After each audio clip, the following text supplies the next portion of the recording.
Hello everyone, welcome to Tina maths classes. आज हम करने जा रहे हैं एक्सरसाइज 7.1 के एग्जाम्पल्स। तो एग्जाम्पल नंबर 1 कहता है, हमें एक फिगर दे रखी है और कह रखा है ए ओ, जो ए ओ है वो इक्वल है ओ बी के, ठीक है।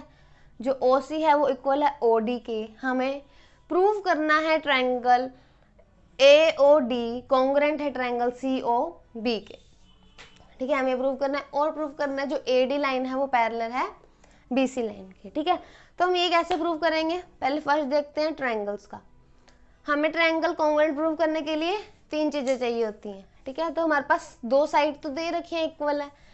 हमें गिवन है A O A equal to O B, O D is equal to O C, ये हमें क्या है, गिवन है, ठीक है। अब हमें एक चीज और चाहिए, है ना। अगर हम 6 चैप्टर ढंग से पढ़ के आए हैं तो हमें पता होगा कि अगर 2 लाइन इंटरसेक्ट कर रही होती हैं तो उनके बीच में बनने वाले जो एंगल होते हैं हम क्या कहते हैं, वर्टिकल अपोजिट एंगल। इन्हें अगर हम वर्टिकल अपोजिट एंगल कहते हैं तो वर्टिकल अपोजिट एंगल आपस में इक्वल होते हैं। ये हम पढ़ के आए हैं 6th चैप्टर के अंदर।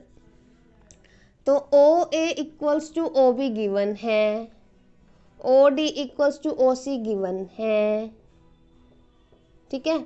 हमने और क्या ढूंढ लिया, एक एंगल सी।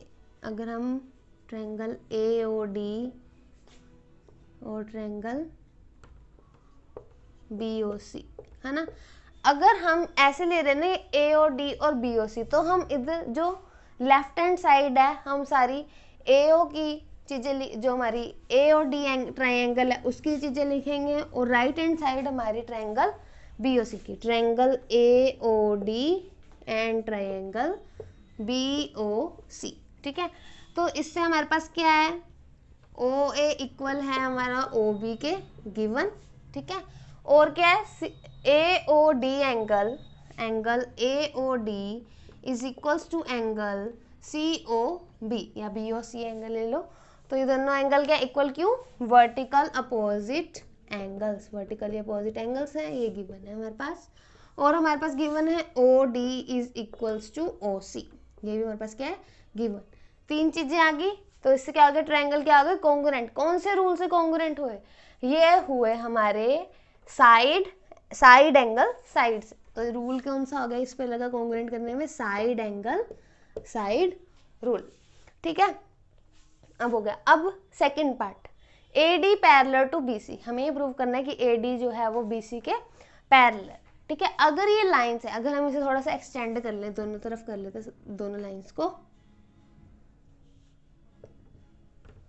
ठीक है, ये पैरेलल लाइंस है। अब अभी हमने प्रूव किया ट्रायंगल ए ओ डी जो है वो कॉन्ग्रुएंट है ट्रायंगल बी ओ सी के। अगर 2 ट्रायंगल कॉन्ग्रुएंट होते हैं तो उनके कॉरस्पॉन्डिंग पार्ट भी क्या होते हैं, इक्वल हो जाते हैं बाय सीपीसीटी। तो मतलब कि एंगल जो है हमारा ये वाला, इसको हम ले लेते, तो एंगल 1 इक्वल होगा एंगल 2 के। क्यों एंगल 1 एंगल 2 के इक्वल क्यों होगा, alternate interior angle. Alternate interior angle से पहले तो सॉरी अल्टरनेट इंटीरियर एंगल हम किस में लेंगे, हमें तो प्रूव करना है ना पैरेलल लाइन से। हम क्या लेके चल रहे, एंगल 1 एंगल 2 के इक्वल किससे हुआ है, सीपीसीटी से इक्वल हुआ है। सीपीसीटी से क्या आ गया, इक्वल। सीपीसीटी से इक्वल कैसे हुआ, क्योंकि हमने इन दोनों ट्रायंगल को कॉन्ग्रुएंट बताया था। Congruent part corresponding part of congruent triangle से एंगल 1 एंगल 2 के इक्वल और एंगल 3 एंगल 4 के इक्वल। एंगल 1 एंगल 2 के इक्वल, एंगल 3 एंगल 4 के इक्वल बाय सीपीसीटी, है ना। सीपीसीटी से इक्वल हो गए। और ये एंगल्स इन दोनों लाइंस के, अगर ये ट्रांसवर्सल है सी डी, तो एंगल 1 और एंगल 2 क्या बन रहे हैं, अल्टरनेट इंटीरियर एंगल बन रहे हैं ना। अगर ये एक ट्रांसवर्सल जा रही है, 2 लाइंस के अंदर से कोई ट्रांसवर्सल पास हो रही है, तो उससे ये देखो उल्टा जेड बन रहा है, उल्टा, ठीक है। तो जेड बनता है, तो मैंने क्या बताया था कि क्या आते हैं, अल्टरनेट इंटीरियर एंगल। अगर ये अल्टरनेट इंटीरियर एंगल्स हैं और एंगल 1 और एंगल 2 इक्वल है, अल्टरनेट इंटीरियर एंगल्स इक्वल होते हैं तो लाइंस पैरेलल होती है। ये हम 6 चैप्टर के अंदर पढ़ चुके हैं।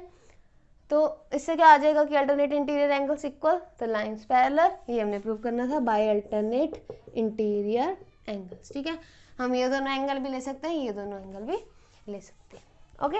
जो सेकंड क्वेश्चन है उसका हमारे पास डायग्राम नहीं दिया हुआ है, हमें सिंपली कहा है एक ए बी एक लाइन सेगमेंट है, ए बी जो है एक लाइन सेगमेंट है, उसमें से एल एक लाइन है जो उसकी परपेंडिकुलर बाइसेक्टर है, ठीक है, परपेंडिकुलर बाइसेक्टर है, एक लाइन पास हो रही जिसका नाम है एल, ठीक है। अब परपेंडिकुलर बाइसेक्टर क्या होता है, एक ऐसी लाइन होती है जो एक, जैसे भी लाइन सेगमेंट है, बाइसेक्टर मतलब कि हाफ में कट करेगा, तो जिससे क्या हो जाएगा, जैसे ओ ले लो तो ए ओ जो है वो इक्वल हो जाएगा हमारा ओ बी के, ठीक है। परपेंडिकुलर बाइसेक्टर एक तो हो गया, अभी बाइसेक्टर मतलब कि वो हाफ हाफ पे कट कर रहा है, तो ए ओ बी के इक्वल। परपेंडिकुलर मतलब वो एंगल जो बनाने वाला है, जो लाइन सेगमेंट जिसको वो बाइसेक्ट कर रहा है, उससे जो एंगल बनाएगा वो होगा 90 डिग्रीज, ठीक है। हमारे पास क्या आने वाला है, 90 डिग्रीज एंगल वो बनाने वाला है, ठीक है। और हमें कहा है एक पी पॉइंट है जो उस लाइन एल लाइन पे लाई कर रहा है, ठीक है। हमें प्रूव करना है, हमें प्रूव करना है कि ये जो P पॉइंट है, ये P पॉइंट इक्वी डिस्टेंस है A से और B से, इन दोनों पॉइंट से इक्वी डिस्टेंस है। इक्वी डिस्टेंस का मतलब इक्वी डिस्टेंट, इक्वी मतलब इक्वल, और डिस्टेंस उन दोनों के बीच डिस्टेंस होने वाली है वो इक्वल होने वाली है, यानी AP जो है वो हमारा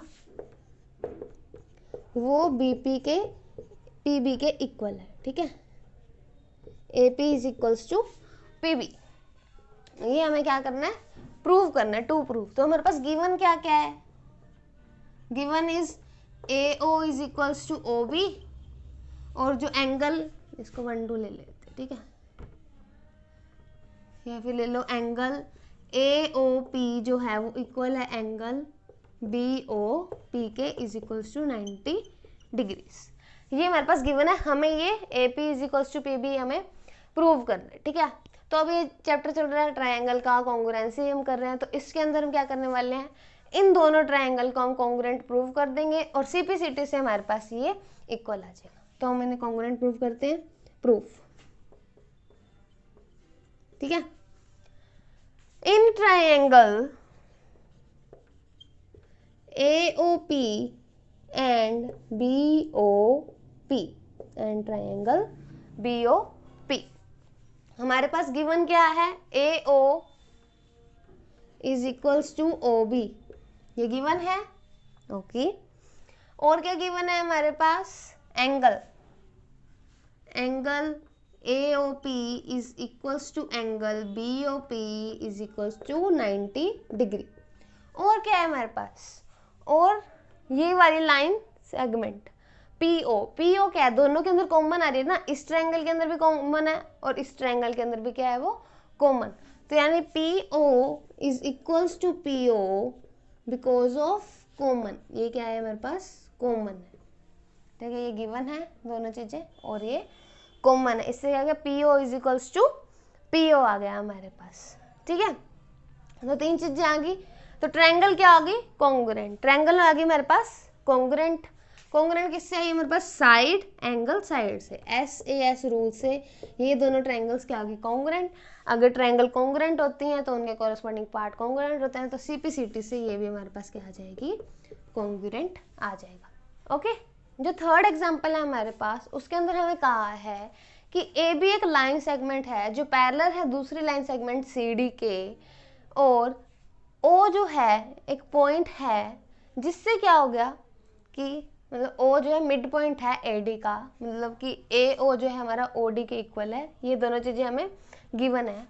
हमें प्रूव करना है इन दोनों ट्रायंगल को congruent, triangle AOB is congruent to triangle COD, और हमें प्रूव करना है कि जो O पॉइंट है वो BC का भी मिड पॉइंट है, यानी कि CO जो है वो OB के इक्वल आ रहा है, ये हमें प्रूव करना है। तो हम पहले फर्स्ट देखते हैं, ट्रायंगल AOB जो है कॉन्ग्रुएंट है COD के, ये हम कैसे प्रूव करने वाले हैं, ठीक है। तो हमने अभी पढ़ा एंगल साइड एंगल रूल, है ना, एंगल साइड एंगल रूल पढ़ा था, तो उसी से हम इसका प्रूव करने वाले हैं। देखो, एक तो हमें ये साइड दे दी है ना, ये साइड हमें गिवन है, हम लिख लेते हैं, पहले प्रूफ देख लेते हैं। हमें 3 चीजें चाहिए होती हैं, साइड हमें गिवन है AO is equals to OD, है ना। एंगल कौन सा, ये वाली एंगल, अब दोनों लाइन अगर इंटरसेक्ट कर रही होती हैं तो उनके वर्टिकल अपोजिट एंगल्स क्या होते हैं, इक्वल होते हैं।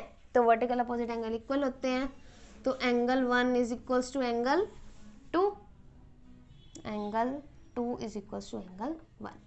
क्यों मैंने यहाँ पे angle 2 is equals to angle 1 क्यों लिखा, क्योंकि हम ट्रायंगल जिस साइड, अगर हमने इस ट्रायंगल को इस साइड रखा है तो इसी की सारी चीज़ें हम लेफ्ट हैंड साइड रखेंगे, और हमने इस ट्रायंगल को इस साइड रखा है तो इसकी सारी चीज़ें हम राइट हैंड साइड रखने वाले हैं। तो AO is equals to OD, angle 2 is equals to angle 1, ये तो हमारे पास गिवन था। अब हमें क्या चाहिए कि एक ऐसा जिससे हम, एक थर्ड चीज़ चाहिए जिससे हमारा ये ट्रायंगल कॉन्ग्रुएंट प्रूव हो जाएगा। अब थर्ड चीज़ क्या ले सकते हैं, हमें गिवन है कि AB जो है वो पैरेलल है, AB क्या है हमारा, पैरेलल है CD के, ये हमें गिवन था, ये हमने वर्टिकल अपोजिट एंगल यहाँ पे लगा, ठीक है। AB हमारे पास पैरेलल है CD के, AB अगर CD के पैरेलल हैं तो कुछ ना कुछ पैरेलल लाइंस वाले भी रूल्स लगेंगे।